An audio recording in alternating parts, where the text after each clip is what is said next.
জন্য সবাই আইছে। তেলের দাম বাড়ার কারণে কালকে থেকে সংকট দেখা যাবে, এই ধরনের গুজব লড়াইছে বলে সবাই আইছে আমরা তেল নিতে। ইরানের ওপর ইসরায়েল ও আমেরিকার হামলার পর বাংলাদেশে জ্বালানি তেলের সংকট ও মূল্যবৃদ্ধির আশঙ্কা তৈরি হয়েছে। এরই ধারাবাহিকতায় সাতক্ষীরায় হঠাৎ করে পেট্রোল ও অকটেন কেনার হিড়িক পড়েছে।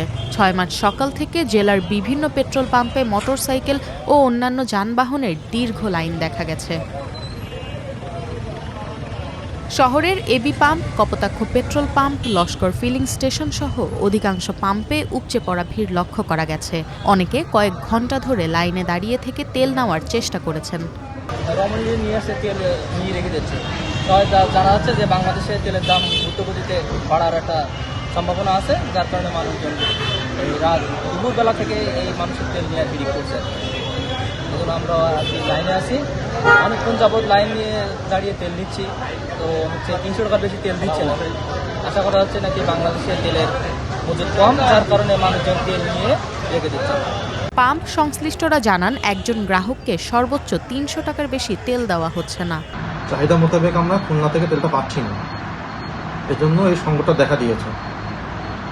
কিন্তু আমরা জনগণের উন্নয়নের কথা মাথায় রেখে একটা কোটা করে দিয়েছি, যেন সব ভোক্তারা এসে তেলটা নিয়ে সন্তুষ্ট থাকতে পারে।